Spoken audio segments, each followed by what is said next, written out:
रविवार व्रतकथा. ऐका आदित्य रानूबाई, तुमची कहाणी. एक आटपाट नगर होतं. त्या नगरात एक ब्राह्मण होता. तो नित्यसमिधा फुलं दुर्वा आणायला रानात जात असे. एकदा त्यानं पाहिलं की तिथे नागकन्या देवकन्या वसा वसत होत्या. ब्राह्मणानं त्यांना विचारलं, काय ग बायांनो, कसला वसा वसता? तो मला सांगा. तेव्हा त्या म्हणाल्या, तुला रे वसा कशाला हवा? उतशील मातशील, घेतला वसा टाकून देशील. तेव्हा ब्राह्मण म्हणाला, उतत नाही मातत नाही, घेतला वसा टाकीत नाही. तेव्हा त्या म्हणाल्या, श्रावण मास येईल तेव्हा पहिल्या आदित्यवारी मौन यानं उठावं, सचीळ स्नान करावं, अग्रोदक पाणी आणावं, विड्याच्या पानावर रक्तचंदनानं आदित्य रानूबाई काढावी, 6 रेघांचं मंडळ करावं, 6 सुतांचा तातू करावा, त्याला 6 गाठी द्याव्या, पानफूल व्हावं, पूजा करावी, पानाचा विडा, फुलांचा झेला, दशांगाचा धूप, गुळ खोबऱ्याचा नैवेद्य दाखवावा, 6 मास चाळावी, 6 मास पाळावी, माघी रथसप्तमी संपूर्ण करावं. संपूर्णाला काय करावं? गुळाच्या पोळ्या, बोटव्याची खीर, लोणाकड तूप, मेहून जेवण सांगावं. असेल तर चिरचोळी द्यावी, नसेल तर जोड गळसरी द्यावी, ती नसेल तर 2 पैसे दक्षिणा द्यावी आणि आपल्या वंशाचं उद्यापन करावं. असा वसा ब्राह्मणानं केला. त्याला सूर्यनारायण प्रसन्न झाला. भाग्यलक्ष्मी आली. तेव्हा राजाच्या राणीनं ब्राह्मणाला बोलावणं धाडलं. ब्राह्मण राजाकडे जाऊ भिवू लागला, कापू लागला. तेव्हा राजाच्या राणीनं सांगितलं, भिवू नका, कापू नका, तुमच्या मुली आमच्या इथे द्या. तेव्हा ब्राह्मण म्हणाला, आमच्या मुली गरिबाच्या, तुमच्या घरी कशा द्याव्या? दासी कराल, बटकी कराल. राणी म्हणाली, दासी करीत नाही, बटकी करीत नाही, राजाची राणी करू, प्रधानाची राणी करू. मार्गेश्वराचा महिना आला. ब्राह्मणानं लगीन करून मुली दिल्या. एक राजाच्या घरी दिली, दुसरी प्रधानाच्या घरी दिली. गेल्या पावली मुलींचा समाचार घेतला नाही. 12 वर्षांनी समाचारास ब्राह्मण निघाला. राजाच्या घरी गेला. लेकीनं बसायला पाट दिला, पाय धुवायला पाणी दिलं. बाबा बाबा, गुळ खा, पाणी प्या. गुळ खात नाही, पाणी पित नाही, मला कहाणी सांगायची आहे, तू ऐक. तेव्हा मुलगी म्हणाली, तुझी कहाणी ऐकायला मला वेळ नाही. राजा शिकारीला जाणार आहे, त्याला जेवायला उशीर होईल. तोच त्याचे मन राग्याला. तेथून निघाला, प्रधानाच्या घरी गेला. तिनं पाहिलं आपला बाप आला, म्हणून बसायला पाट दिला, पाय धुवायला पाणी दिलं. बाबा बाबा, गुळ खा, पाणी प्या. ब्राह्मण पुन्हा म्हणाला, गुळ खात नाही, पाणी पित नाही, मला कहाणी सांगायची आहे, ती तू अगोदर ऐक. तेव्हा लेक म्हणाली, तुझी कहाणी नको ऐकू तर कुणाची ऐकू? घरात गेली, उतरडीची 6 मोती आणली. 3 आपण घेतली, 3 बापाच्या हातात दिली. त्यानं मनोभावे कहाणी सांगितली. लेकीनं चित्तभावे ऐकली. नंतर जेवून खाऊन बाप आपल्या घरी आला. बायकोनं विचारलं, आपल्या मुली कशा आहेत? तेव्हा ब्राह्मण म्हणाला, जिनं कहाणी ऐकली नाही ती दारिद्र्यानं पिडली, दुःखानं व्यापली. राजा मुलुखावर निघून गेला. जिनं कहाणी ऐकली ती भाग्यानं नांदत आहे.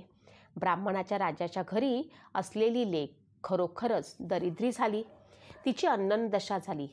एकदा तिनं आपल्या लेकाला सांगितले, आपली मावशी समृद्धीत नांदत आहे, तिकडे जाऊन काही दिलं तर घेऊन ये. पहिल्या आदित्यवारी पहिला मुलगा उठला. तळ्याच्या पायी जाऊन उभा राहिला. अगं अगं दासींनो, तुम्ही दासी कुणाच्या? आम्ही दासी प्रधानाच्या.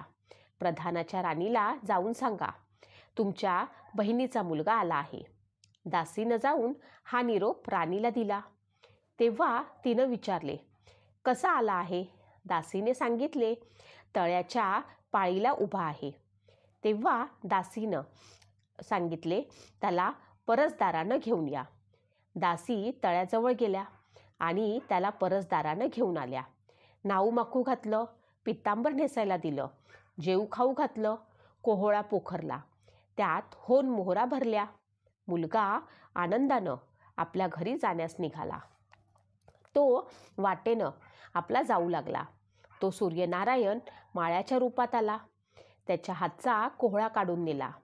मुलगा दुःखी होऊन घरी गेला. त्याच्या आईनं विचारलं, काय रे बाबा, मावशीनं काय दिलं? तेव्हा मुलगा म्हणाला, दैवे दिलं, कर्मानं नेलं. कर्माचं फळ पुढे उभं राहिलं. मावशीनं दिलं होतं, पण सर्व गेलं.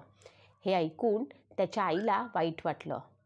पुढे दुसऱ्या आदितवारी दुसरा मुलगा गेला. तळ्याच्या पाळी जाऊन उभा राहिला. अगं अगं दासींनो, तुम्ही दासी कुणाच्या? दासी म्हणाल्या, आम्ही दासी प्रधानाच्या. तेव्हा मुलगा म्हणाला, प्रधानाच्या राणीला निरोप सांगा. त्यांनी तसे जाऊन सांगितलं. मग प्रधानाच्या राणीनं त्याला घरी नेऊन न्हाऊ माखू घातलं, पितांबर नेसायला दिलं, जेऊ खाऊ घातलं, काठी पोखरून होन मोहरांनी भरून दिली. बाबा, ठेवू नको कुठे, विसावा घेऊ नको, जतन करून घरी घेऊन जा म्हणून सांगितलं. तो जेव्हा जाऊ लागला तेव्हा वाटेत सूर्यनारायण गुराख्याचं रूप घेऊन आले. हातची काठी काढून घेतली. घरी गेला. झालेला गोष्ट आईला सांगितली. दैव दिले पण कर्मानं नेलं. त्याची आई पुन्हा दुःखी झाली. पुढे तिसऱ्या आदितवारी तिसरा मुलगा गेला. तळ्याच्या पाळी उभा राहिला. त्यालाही पहिल्यासारखंच प्रधानानं घरी नेऊन न्हाऊ माखू घातलं, पितांबर नेसायला दिलं, जेऊ खाऊ घातलं, नारळ पोखरून होन मोहरांनी भरून दिला. ठेवू नको, विसरू नको म्हणून सांगितलं. घरी जाताना विहिरीत उतरला. तो गडबडून विहिरीत पडला. घरी गेला. आईनं विचारलं, काय बाबा, मावशीनं काय दिलं? आई ग, मावशीनं दिलं, पण दैवानं ते सर्व बुडालं. चौथ्या आदितवारी चौथा मुलगा गेला. तळ्याच्या पाळी उभा राहिला. त्यालाही प्रधानाच्या राणीनं न्हाऊ माखू घातलं, पितांबर नेसायला दिलं, जेऊ खाऊ घातलं. त्याला दह्याची शिदोरी होना मोहरांनी घालून बरोबर दिली. तेव्हा सूर्यनारायण घारीच्या रूपानं आला. हातची शिदोरी घेऊन गेला. घरी गेला. आईनं विचारलं, काय रे बाबा, मावशीने काय दिलं? आई, मावशीने दिलं, पण दैवानं ते सर्व नेलं. पाचव्या आदितवारी मात्र ती स्वतः निघाली. तळ्याच्या पाळी उभी राहिली. दासींनी तिचा निरोप तिच्या बहिणीला सांगितला. बहिणीने तिलाही परसदारानं घरी नेलं. न्हाऊ घातलं, माखू घातलं, बसायला पाट दिलं. प्रधानाची राणी आदितवाराची कहाणी करू लागली. काय वसा करतेस, मला पण सांग. बहीण म्हणाली, अगं अगं चांडाळनी, पापानी, बापाची कहाणी ऐकली नाहीस म्हणून तुला दरिद्र्य आलं. राजाच्या राणीनं विचारलं, कसं? मग बहिणीनं तिला सारी कहाणी समजावून सांगितली. ती राजाची राणी बहिणीच्या घरी राहिली. बहिणीने सांगितल्याप्रमाणे सूर्यनारायणाची पूजा केली. इकडे राजाला भाग्य आलं. राजानं बोलावू धाडलं. मावशी मावशी, तुला छत्र आली, चामड आलं, पाईक आले, परवर आले. मला रे पापिनीला छत्र कोठली, चांबरं कोठली, पाईक कोठले, परवर कोठे? बाहेर जाऊन दाराशी बघतात तो राजा बोलावू आला आहे. राजा आला तशी ती घरी जायला निघाली. एकमेकींना बहिणी बहिणींना आहेर केले. वाटेनं जाऊ लागली. पहिल्या मजलेस स्वयंपाक केला. राजाला वाढलं, मुलांना वाढलं, आपली पानं वाढून घेतलं. तो कहाणीची आठवण झाली. करारे हाकारा, पिटारे दंडोरा, नगरात कोणी उपाशी आहे का, याचा शोध करा. तुझ्या बाई कहाणी ऐकून मला काय फळ, माझं पोट भरलं पाहिजे असं म्हणून लाकूड तोड्या राणीकडे आला. तशी 6 मोते राणीनं घेऊन 3 त्याला दिली, 3 आपल्या हातात ठेवली. मनोभावे कहाणी सांगितली. चित्तभावे त्यानं ऐकली. त्याची लाकडाची मोळी होती ती सोन्याची झाली. तो म्हणाला, बाई बाई, कहाणी ऐकल्यानं एवढं फळ, मग वसा घेतल्यानं काय फळ? काय वसा आहे तो मला सांग. तुला रे वसा कशाला हवा? उतशील मातशील, घेतला वसा टाकून देशील. उतत नाही मातत नाही, घेतला वसा टाकत नाही. तेव्हा तिनं वसा सांगितला. पुढं दुसऱ्या मजलेस गेली. स्वयंपाक केला. राजाला वाढला, मुलांना वाढला, आपलं पान वाढून घेतलं. तेव्हा कहाणीची आठवण झाली. करारे हाकारा, पिटारे दंडोरा, नगरात कोणी उपाशी आहे का, याचा शोध करा. उपाशी नाही काही नाही, माळ्याचा मळा पिकत नाही, विहिरीला पाणी लागत नाही, असा एक माळी चिंतेनं बसला आहे. त्याला हाक मारली, आमच्या बाईची कहाणी ऐक. तो आला. राणी 6 मोते घेऊन 3 आपण घेतली आणि 3 माळ्याला दिली. राणीनं कहाणी मनोभावे सांगितली. चित्तभावे माळ्यानं ऐकली. माळ्याचा मळा पिकू लागला. विहिरीचं पाणी आलं. तो म्हणाला, बाई बाई, कहाणी ऐकल्यावर एवढं फळ, मग वसा घेतल्यानं काय फळ? काय वसा असेल तो मला सांगा. मग राणीनं त्याला वसा सांगितला. पुढे 3ऱ्या मजली गेली. स्वयंपाक केला. राजाला वाढलं, मुलांना वाढलं. आपलं पान वाढून घेतलं. तेव्हा तिला कहाणीची आठवण झाली. करा रे हाकारा, पिटा रे दंडोरा, नगरात कोणी उपाशी आहे का, याचा शोध करा. उपाशी नाही काही नाही. एक म्हातारी, तिचा एक मुलगा वनात गेला होता. एक डोहात बुडाला होता. एक सर्पानं खाल्ला होता. त्यामुळे चिंताक्रांत बसली होती. तिला म्हणाले, आमच्या बाईची कहाणी ऐकू. ती म्हणाली, कहाणी ऐकून मी काय करू? मी मुलांसाठी रडते आहे. बरं, येते. मग ती राणीकडे आली. राणीनं पहिल्याप्रमाणे तिला कहाणी सांगितली.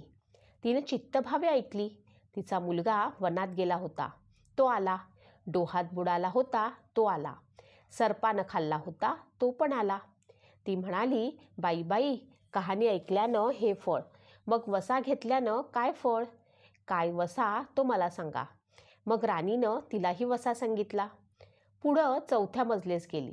स्वयंपाक केला. राजाला वाढला, मुलांना वाढला. आपलं पान वाढून घेतलं. तेव्हा कहाणीची आठवण झाली.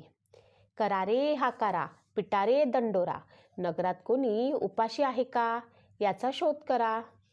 उपाशी नाही काही नाही, काना डोळा मासाचा गोळा, हात नाही पाय नाही, असा एक मनुष्य रस्त्यामध्ये होता.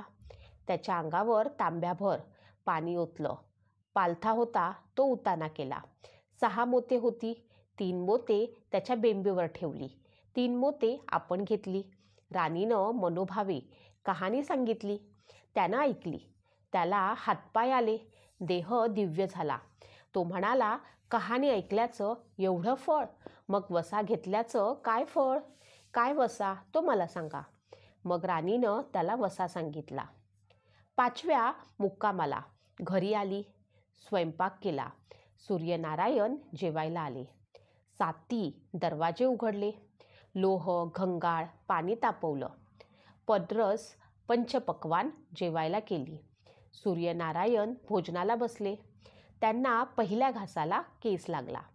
ते म्हणाले, अगं अगं, कोणाच्या पापिनीचं केस आलं? राजाच्या राणीला 12 वर्ष दरिद्र आलं होतं. तिनं आदितवारी वळचरणीखाली बसून केस विंचरले. काळं चव्हाळ डोईचा केस, वळचणीची काडी, डाव्या खांद्यावरनं वेशीबाहेर टाकून दे. राजाच्या राणीला सूर्यनारायणाचा कोप झाला. तसा कोणाला होऊ नये. ब्राह्मणाला, मोळी विकल्याला, राजाच्या राणीला, माळ्याच्या म्हातारीला, कोणा डोळा मासाचा गोळा, इतक्यांना जसा हा सूर्यनारायण प्रसन्न झाला, तसा तुम्हा आम्हा हो. ही 60 उत्तराची कहाणी 5 उत्तरी सुफळ संपूर्ण